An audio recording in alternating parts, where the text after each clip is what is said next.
Welcome to the Legacy All-Stars podcast. We feature inspirational stories from people who dedicate themselves to helping others. Here is your host, Alan Pavlosky. All right. Hello. Welcome to the Legacy All-Stars podcast. I'm your host, Alan Pavlosky. On Legacy All-Stars, we talk a lot about impact, responsibility, and the idea that success means more when it's connected to service.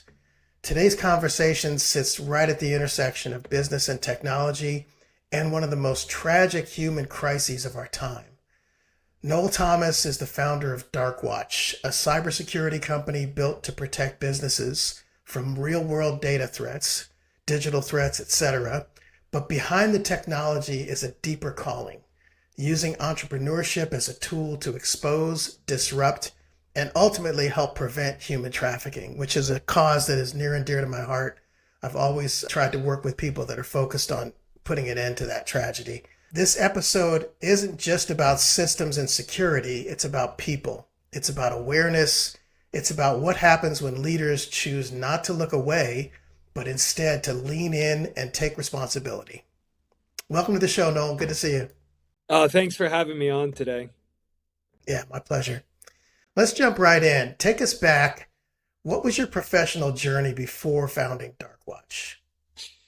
So it was a pretty windy road. Went to school for business and always knew that I would go into entrepreneurship. My first business was a window washing and pressure washing business, so a services-based business. And from there, I played in a rock and roll band for a little bit, traveling around the world and using the business background to book the tours and manage the finances of the band, run the marketing and all of that. And then from there, worked selling software solutions, everything from high resolution aerial imagery to procurement software and learning, and then really falling into this career and passion to make the world a safer place, including that, from human trafficking.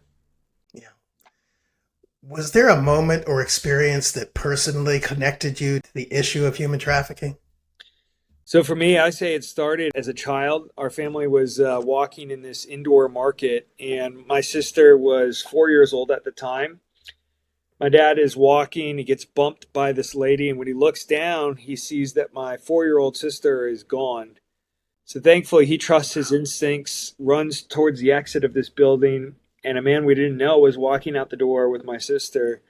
My dad recovers her at the last second, and that really left an impression on me. I was about 8 at the time, and through the course of life, I got to see human trafficking firsthand in India, this 14-year-old girl that was being trafficked right above a police station, and really just changing my life about 15 years ago for how can we solve this and how can we change the statistics around this. So that childhood moment really connected to what I saw firsthand, and that what I continue to see, that there's 50 million people enslaved around the world. It's a $250 billion illicit industry.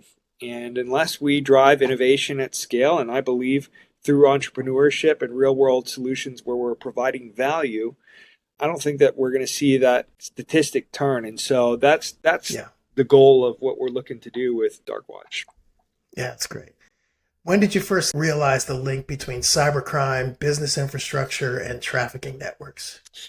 Absolutely. So, I believe it was really early on that we discovered this. And if you think about what human trafficking is, in addition to an exploitation of a life, it's an economic model that fuels illicit enterprise. And so if you think about it, you can sell a drug maybe one time, a weapon maybe once or twice, but when you sell someone that's being sex trafficked, you could sell them up to 20 times per day.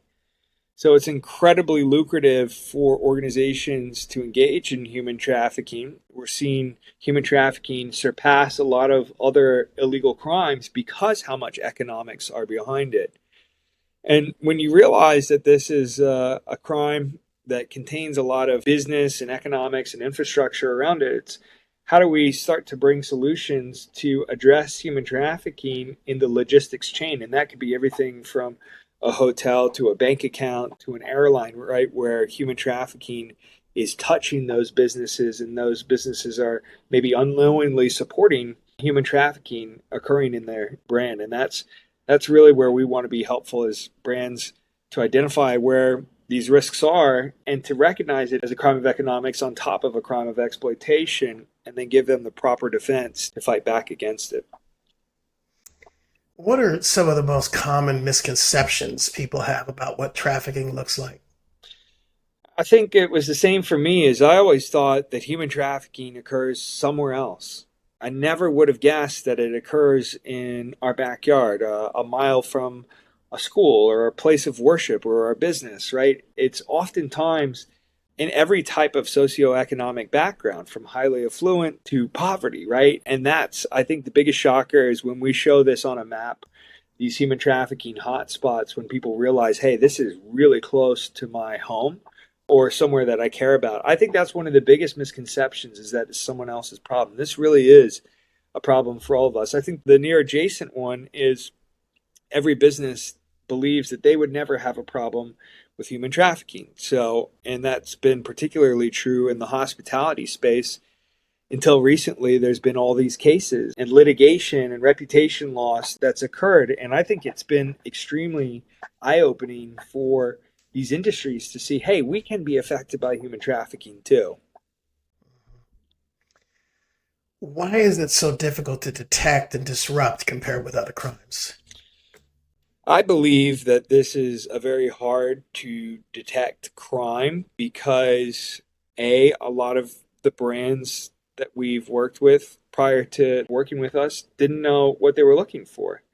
Oftentimes this is happening right under our nose in the ways that we least suspect, and it breaks all the norms of what we think a human trafficker looks like. I mean, a human trafficker could be wearing a suit and look like a business person or a doctor or a teacher, right? So that's one of the misconceptions, is that there's this particular nefarious look to human trafficking. So when brands start to realize, to know what to look for, especially on the payment side or the reservation side or these other tools that they have, that's when they start to detect it more. One great example of this is we had an investor, and he said, I've got a bunch of commercial real estate properties. I believe that something is going on at one of these properties. Can you run it through the dark watch system? Sure enough, there was a match. And when he took it to the local sheriffs, they got there. And when they got there, a lady was trying to escape that was being sex trafficked. Now, this is, an investor who would have never thought that his facility, his, commercial real estate property would be hit with this kind of crime. But that's just to go to show you, I mean, it really can happen anywhere. And when businesses realize that this could happen on their property and they start to become proactive, they start detecting it more. Yeah, so that particular individual obviously had a sensitivity and a desire to make a difference on that. But what role do businesses often unknowingly play in enabling trafficking activity? That's a great point, because a lot of the businesses aren't aware that maybe human trafficking is occurring, or they aren't aware of their liability in facilitating it, even if it is unknowing. And so there were several cases that occurred recently, without naming the brands, that there was major payouts for human trafficking. And what they realized is, when it went to litigation, the lawyers used what's known as constructive notice, that the brand either knew or should have known that this was occurring on their property. And what happens is, in Yelp reviews and Google reviews, people will say, hey, human trafficking is occurring at this property. Someone needs to do something about it. And the brands thought, okay, maybe this person was making it up, or maybe this isn't true, or maybe, it's best for us to just leave this alone and not even address it. And what they found is that when they went to court with that posture, they ended up paying out very large sums of money, to the tune of $30-40 million per case of this, which is existential risk to these businesses. And so what's happened is, the standard of care of, if we don't see it, then we're not responsible, that standard of care has changed. The bar has rose, and now the brands have to be more proactive in their stance on human trafficking. And that's everything from policy to training to tools like Darkwatch and other tools that are out there to be more proactive when it comes to their responsibility in looking at human trafficking. Yeah, no longer safe to bury your head in the sand, right? That's it. Yeah. Being a techie and a geek at heart, I want to understand how poor cybersecurity or lack of oversight create openings for exploitation. Oh, absolutely. I think that from the brand side to our own homes, cyber criminals and specifically organized criminals that operate in this way are very sophisticated. And, I talk a lot about this story personally that I experienced as a child, the one that we've all been taught, stranger danger, kind of the scenario. But the new battlefront is really occurring in the home. And what a lot of families don't realize is how sophisticated these criminals are in the forms of sextortion or exploitation that might occur online, where they're eliciting images from these victims and then extorting them for money to either send more images or do something. And unfortunately, there's so much shame around this that there's been tragic loss of life and harm that's come from this. And so, in addition to the work that we do on a day-to-day business to protect businesses from having these situations occur, we often do talks in communities and elsewhere, just helping parents and families realize the risk that exists within the home. And I believe that that's one of the greatest things, because they're looking for that physical risk, which certainly situational awareness and these other things can shore up, a safer environment when you go out, right? But in reality, the biggest risk is on the computer and online, and knowing the games, the social media, how the chat functions are working, and all of these tools, and how to set up parental controls is a PSA that really every family needs to hear on the cybersecurity side, is to have some of the basics in protecting your home devices. Yeah, I want to get a little bit more granular detail on that in a few minutes, but I want to understand from your perspective, what responsibility do founders and executives have once they become aware of the issue, and what could they do?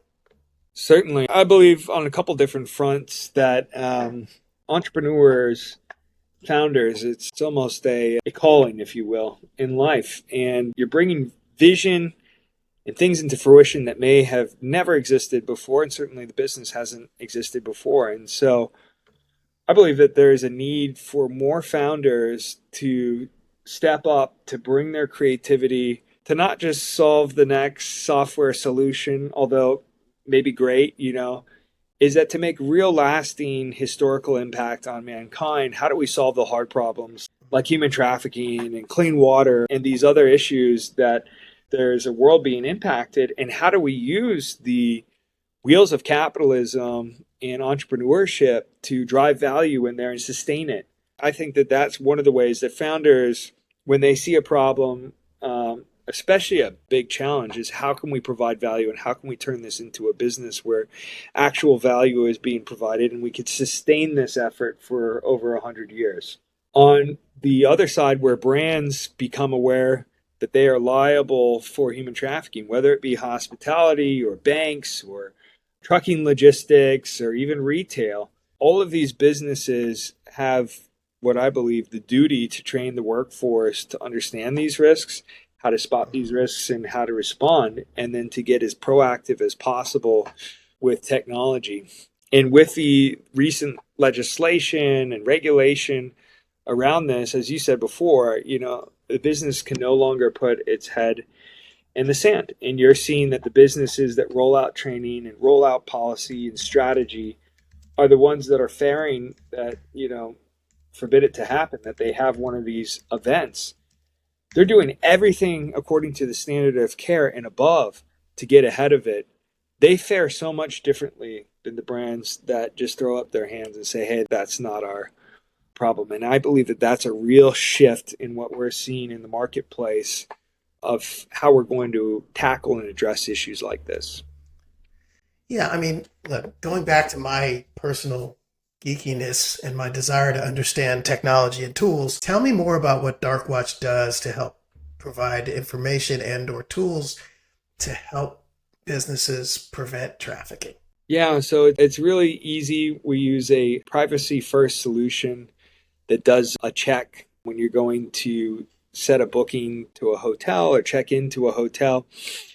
It runs to see if you're a human trafficker while protecting the privacy of the guests. And if a flag is returned to the brand, and now they can action that flag and be proactive in detecting that and responding according to their own policies and how they want to, as a brand, respond to this. We give suggestions as well. And we've also worked with corporations, major, Fortune 100s, in giving them the right tool set to respond in their unique business. And so the technology that we deploy to hotels and other hospitality brands is slightly different than the technology that we would deploy to a bank that's looking at the money side of it or the money laundering piece of it. And really each industry can have a slight tweaking and customization of this technology so that they can detect it ideally, on the front end of this. And then from a more technical standpoint, we've got 3 patents pending on basically data harvesters that go out and collect this data in the way that we put it together and attach risk profiles to it and some basic AI and information sharing, kind of all in one. These 3 patents have created a system that is highly effective no matter what workflow the business has, is it can really plug in seamlessly, whether it's on the payment side or the reservation side or on the sensor side. It's a really simple solution that plugs into whatever they're natively using. Got it. Can you give me a little bit more detail on how business leaders can protect their companies while also protecting vulnerable people? I think the first and foremost is to have a conversation. It all starts with saying, hey, we're going to sit around the table as executives and attempt to solve this problem. Once we realize that, hey, this could be a problem that impacts our business, there's workflows that come from that. First, putting in place company policy. How do we respond as a company when this occurs? Because it's oftentimes not a matter of if, it's a matter of when this is going to occur on the property. What do we do to respond to this threat? What is our policy? What is our stance? How do we be proactive as a brand? Not only from the compliance angle or regulation or litigation, but because it's the right thing to do. And we want our guests to be safe, and we want our customers to be safe, and we want our employees to be safe. And so starting with that conversation of, hey, we're going to do something about this. Now let's architect a plan of how that rolls out from a policy and posture. And then it becomes more technical from there, training the entire workforce, let's say, on spotting the signs of human trafficking and updating it to be current with the different tactics that traffickers will use, right? That could be one of the workflows that comes out of that stance as a brand, where we're standing up against these types of injustices or exploitation. And then the next, obvious is bringing technologies like Darkwatch in that are proactively detecting and helping brands respond to the risks that come from human trafficking. Got it. Let's discuss one of my favorite subjects, and that is entrepreneurship as impact. And I think, you don't have to be a nonprofit or make no money to make an impact in a positive way and be mission-driven and purpose-driven. How do you define entrepreneurship as a force for good? So I often think about these hard problems, and there's certainly a place for charity and nonprofits, and appreciate the good work that charity and nonprofits do. I often say that if you want to land a mission on Mars or go to the moon, you need a space industry to do that. And there has to be the wheels of capitalism and for-profit incentives that are aligned to bring whole industries together to solve very hard problems.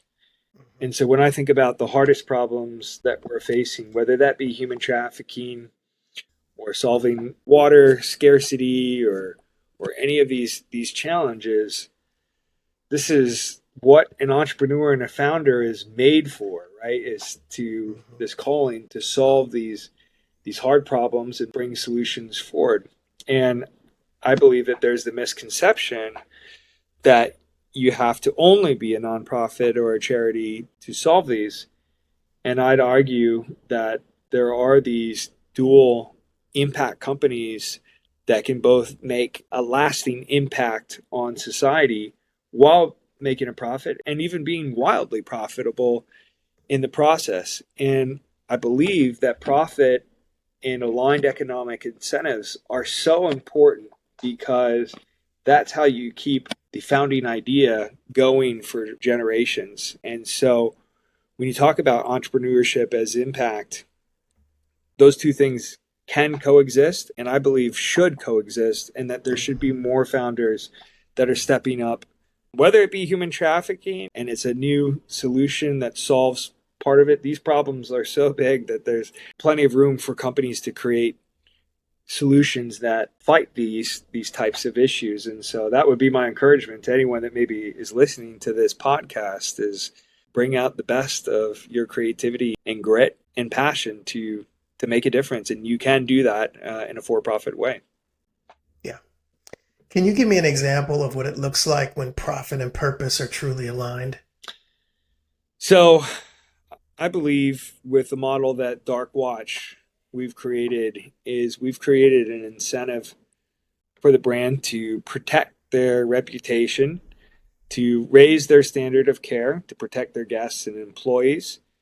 And ultimately, we believe it will give them an edge, like a good housekeeping seal of approval or Better Business Bureau ranking, right, where the business is proactively leaning into safety.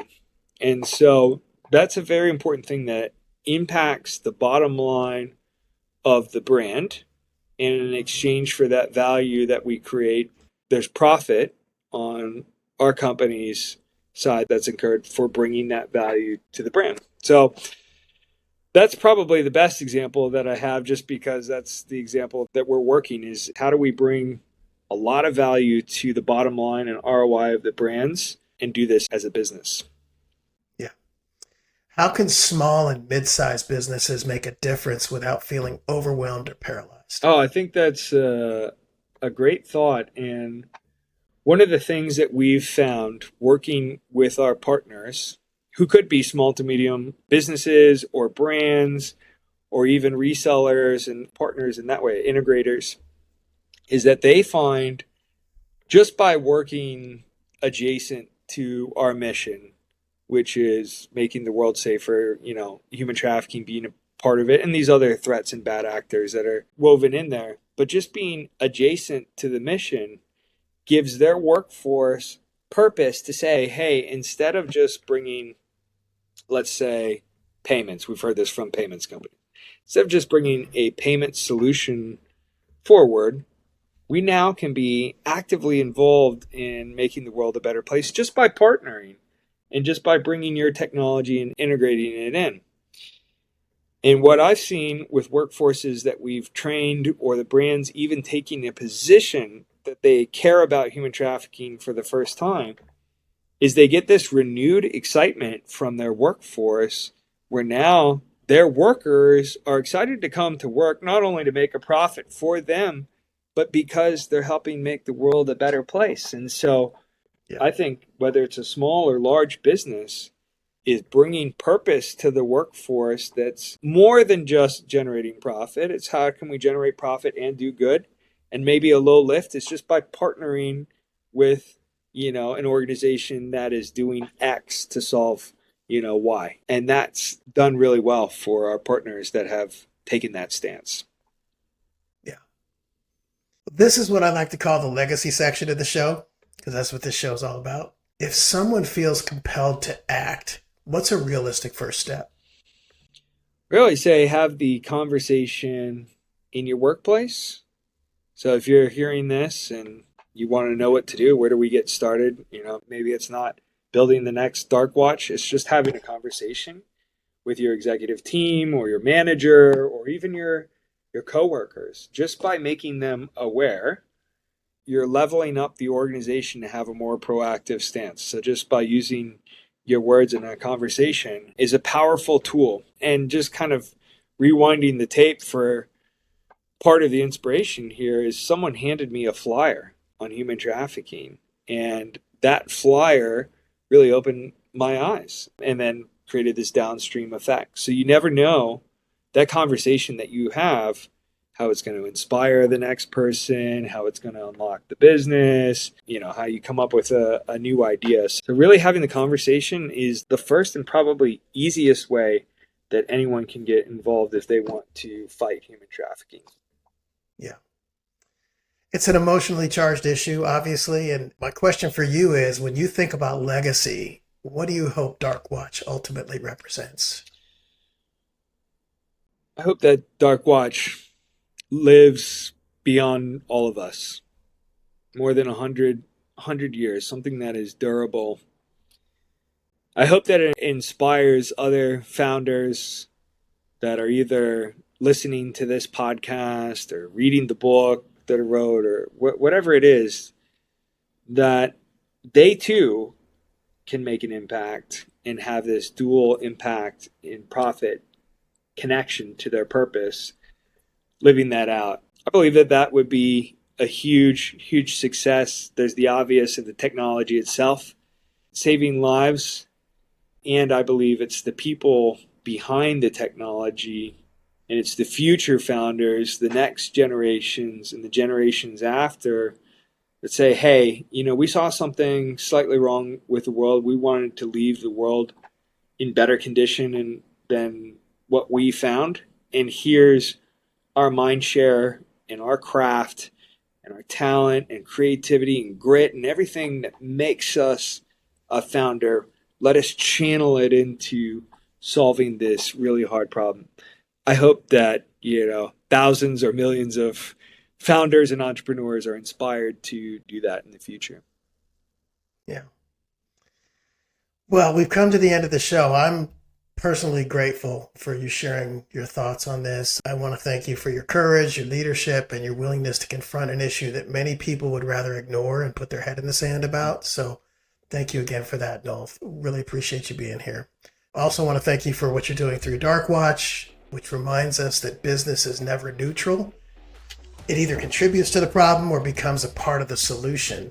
And for those listening, we'll include links to Dark Watch so you can learn more and get more informed. I hope you were moved by today's episode. Don't forget to subscribe to the show and be notified of new episodes. I've got a lot of really great episodes coming up and would love to see you subscribe. That's about it. Noel, again, thank you for being here. Appreciate it. Thank you. Thank you for having me. Yeah. I'm Alan Pavlosky signing off for Legacy All-Stars.